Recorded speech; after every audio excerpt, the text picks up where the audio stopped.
going to show you how I took the deck off and also taking the engine out to replace the bottom crankshaft seal. But also the machine was making a hell of a noise, so I'm investigating the blade bearings to see if I can do anything about it. This is a Castle Garden TC14102 and the engine is 14 horsepower Vanguard. Right, it's a twin coat. The deck's out.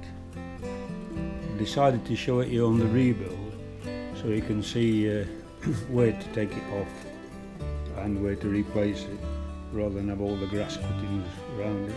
It needs cleaning up and maybe paint. So I'll show you that when I've cleaned it up. I'll just show you underneath where all the oil was coming through. So it must be coming through the bottom crankshaft oil seal. So this pulley's got to come off for me to take the engine up. I've just made this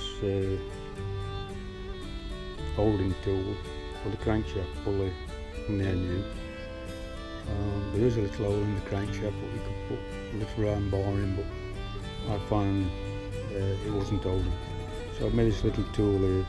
There are two holes for bolts which have dropped straight through the pulley, the two there, and I'm just getting them quite a bit of play. They're about 2.5 inch centres, and the big hole to let the socket through. So there's the socket, so that it can go into the bowl. Is about 7/8 diameter and a 16mm bolt. Right, I've got the engine out. You see the mess, all the mess where the oil has been leaking. This cover was in the way. Rather than get these awkward bolts down there, I just unclipped it. So I've got the engine on the bench, drained it. Now I'm going to take the sump off. I've cleaned the deck up, which was in a right state. As you can see, it's still a bit rusty. Found a couple of holes. I'm filming them with this fiberglass. It's like shredded glass inside the resin, and it's waterproof, not like Catalloy, so don't use Catalloy. I'm not bothered about the finish on it. If it was car body work, I would be. So I'm just going to give it some 2 coats of hammerite now. It should sit right for another couple of, maybe 5 years. So yeah, it's been worth doing. Messy job. I've used the flat wheel on a grinder, which is proved very good. Not so severe as a grinding wheel. I'll try and show you what it's like.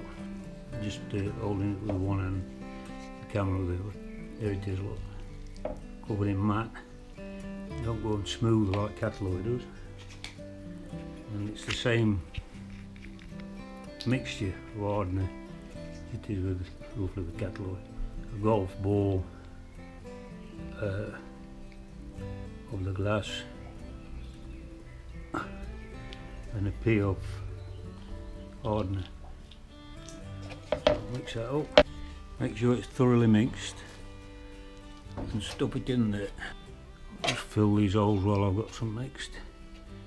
That was in the resin. Don't like to go on too thin.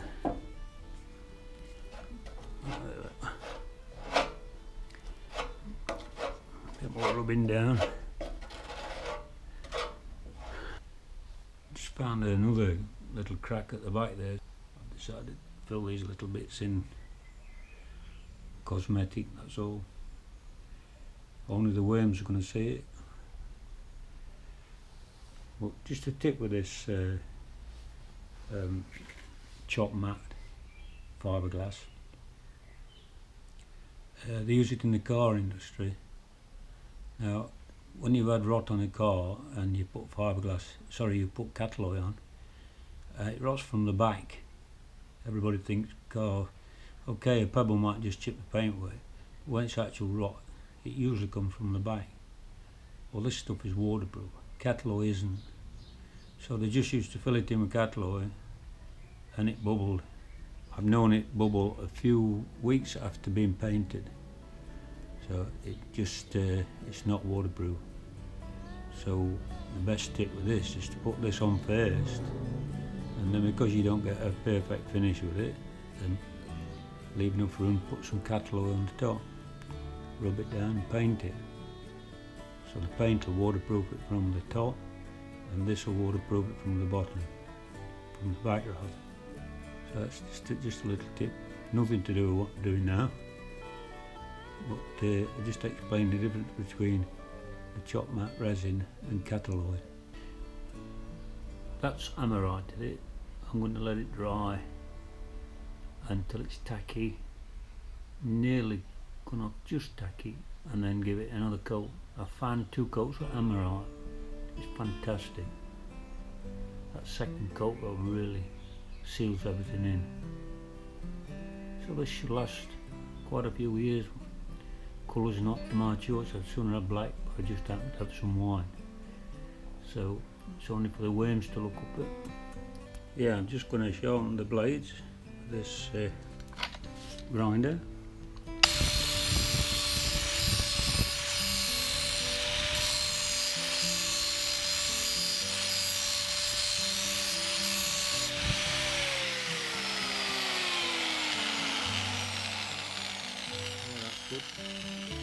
Yeah, that's the second coat on. I've finished at that. A lot of people just get 1 coat with them, right? Because it's expensive stuff. That second coat really makes a difference, and it will last for years. So it is worth doing. The second coat has to go on within a time period of between 4 hours after the first coat to 8 hours. After that, it don't stick properly. So you've got to do it in that time frame. First step is to put this main bearing. This is the one that holds the blades on and the pulley at the top. This is the main bearing. This is the one that I thought was the problem. The belts was smoking bad. The machine was squealing, and I thought it must be this bearing. But I felt there's no play whatsoever. There's 2 of these, and there's no play in this or the other bearing. I'm going to check the idle pulleys to see if one of those was seizing up. But I'm not going to renew these. I may be wrong, I may have to take it to pieces again. But there's no play. I can't feel one little bit of play in either of these. The next step is to put the blade holders on. I've just cleaned inside there up a little bit, very stiff coming off. Put a little bit of copper grease on it. Make sure you've got the keyway on in the shaft. Line it up and then tap it in gently. And there you have it. The bolt will pull that to its proper fixing when you put the blade on. Just fitting the blades back on. See the 2 lugs and the big bolt. I don't know what torque the big bolt is, but make sure it's tight enough. Perhaps look at Briggs and Stratton to find out. I'm fairly mechanically minded. I think I'll know how tight it needs to be. Make sure you've got the blade the right way up with these pointing down. I've got a piece of wood wedged to hold the blade while I tighten it. I've already tightened this actually, but just to show you, make sure that wood don't slip so the blade can spin around in it.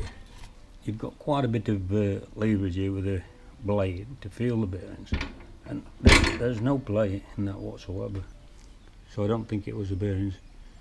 These blades could hit one another. It's the belt on the other side and the cogs that are timed so they don't. Otherwise, while at this stage, could actually hit one another, as you can see. Yeah, I wasn't going to bother painting the top, which I'm still not. It's just quite good thanks to oil, etc. But this bit at the back is vulnerable with lame water, wet through grass laid in there. But the other areas are okay. So I'm going to put some filler in this and then paint it, but I'm not painting it all. I wasn't going to bother painting the top, changed my mind. There was no rot on it, only in here little bits, and I've just smeared the fiberglass matting in it, and I'm not really bothered rubbing it down too much. Yeah, I found another snag though. This cog that drives for the notch drive bowl was seized in here, and I tried everything on it. I had big clamps, everything you can imagine, proper cog pullers, just wouldn't come out, so I've had to drill it out. And I'm just going to put a new bearing in myself and a bolt in there. Of course I can't put the C-clips in it, so it'll just have to have an eye look on it, make sure it don't catch on anything. I'll show you that when I've done it.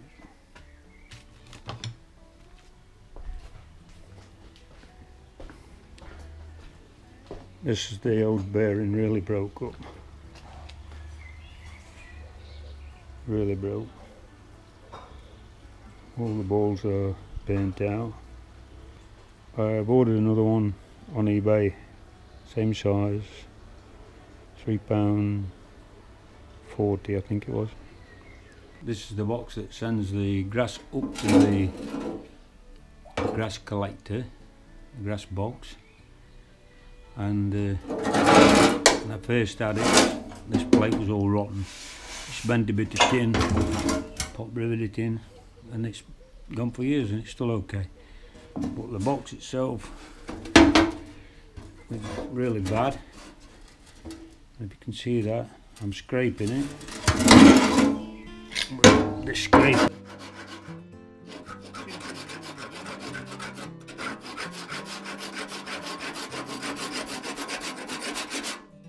Ready for paint, and a wire brush as well after the scraper. I'm going to give it some Amorite, 2 coats. It comes out of there at the back. This is the back with the grass box up. It will come through here. It's a bit awkward, but it will come through. Just a little screwdriver to encourage it, and then it pulls through. And then you can give it some paint, because that gets more away than anything, I think. Where the grass shoots up from the blades, up it comes into the grass collector. Painted it up, looks a lot better. I'm not really bothered about the cosmetic side of it, just so long as it don't rust anymore. And I think the grass will shoot better with a smoother surface. Needs another coating of it, this one. Started assembling this one. The tooth cog I've put under there. Don't lose the keys when you dismantle it, like I did, and I had to go in the dustbin with a magnet to find it. I can't put the belt on this yet because this bearing, this tooth pulley goes on there with the bearing in the middle. Really expensive. I think they're about £37 coming from USA. So I've ordered a bearing, 35mm on the outside, and then I'll have to do something with this. I've had to drill this completely out to get the old bearing out. Really tight. It totally shot it, and it had seized inside. So I'm going to adapt a bolt to fit it. I might have to take this flush and put a boss there yet. I don't know. Wait till the bearings come. apart from that, it's assembling nicely. This is the brake assembly. That'll go onto there, that spring, and the spring on there. Then that puts the brake on the pulley. Just press the new bearing in using the vise and a socket. Make sure it's the right size, that will go inside the outside diameter, but it's on the outside of the bearing, otherwise you'll ruin the bearing. This is the brake, that goes onto the cable that pulls the brake, that spring. Don't forget when you put this bolt on that one blade has to be that way and one that way, or it can hit one another. One that way, one that way. Just feel underneath, sort that one out. Next thing was this bearing that was going to cost a fortune. I drilled it out, cut it level with the boss that's under here, and just put a bolt in, 35mm outside diameter bearing, 12mm bolt in there. Here, for tightness. I don't know what the correct tightness is, but that seems about right to me. So tomorrow, this can all go back. I need some parts that should be coming tomorrow for my engine, for the crankshaft seal, and then we should be ready to go. Don't make the same mistake as I did. A simple mistake and easy corrected was the big bearing that's under there and under there. One is higher than the other for the pulley, so I put these wrong way around, 3 bolts a piece, soon swapped them. So just remember to get them in right order. Should have took a little bit more care here. Forgot the cover. This cover goes on first, so I had to take this pulley back off, and this bolt here that holds this assembly, just these 2 bolts. I had to put a puller on this again, so it was a bit clumsy of me. This belt's been wearing through this casing here, but the belt, it's been going for years and it seems to be in good condition, so how to repair that one, I don't know. This spring just pulls onto there like that with a pair of pliers. Just make sure it's in its groove. Yeah, these adjustable bolts, you can see that from there. Going to that top hole there, that one, I don't know, must be for adjustment, but mine was in the top one, so that's where it's going back. Just got to ease it up, so I'll put the camera down. Got to ease the deck up.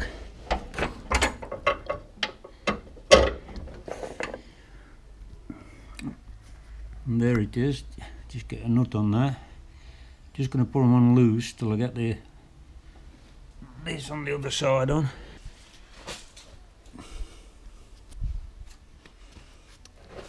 I put these, I don't know if you can see these, I put these cables on, I haven't tightened them up yet, so I could lift up to get these front ones in position, and then the bolt through there, and that's got that. I was a bit lazy and kind of forced them in because I didn't want to alter the adjustment, but these could easily come off and a bit easy to put on. So yeah, the cable won't tighten in now. I've done both sides, they're both the same. You just lift the deck up till you can get the wire through, and then the largest side of the threaded part goes through that hole, and that's for controlling your deck to go up and down. But there's only a tiny little gap there on the spring for this loop to go on. A little bit fiddly. On the end of this spring was a little bit tricky to put on. There's a little loop on the end of the cable and it's tight going onto the spring. So you need to keep the cutting deck right down in the off position, and then you can adjust this. This comes out of there, and then you can give you plenty slack to put this on. and then you need this nut right back, so that you can slot it in and then adjust it with this. But there's only a tiny little gap there on the spring for this loop to go on. A little bit fiddly. Just going to put the chute back in. Well, all the decking is back together. Just waiting for parts coming for the engine. Just to recap, if you're doing a job like this, if you've got to power wash it, I would try and power wash everything down before you start, because the amount of dead grass and scrubbing, getting the rust off and all, a very messy job. So if you can, power wash it first. That's the adjustment for the decks. There's one on the other side, same, for lifting the deck up and down. So just when it's down, just get a slight play in that. Need an oil seal for this, and the gasket for this. And the gasket for that is £30, and I'm not paying that. So I'm going to use gasket glue. See how I go with that. It's not a big job to take the engine out. If it fails, it fails.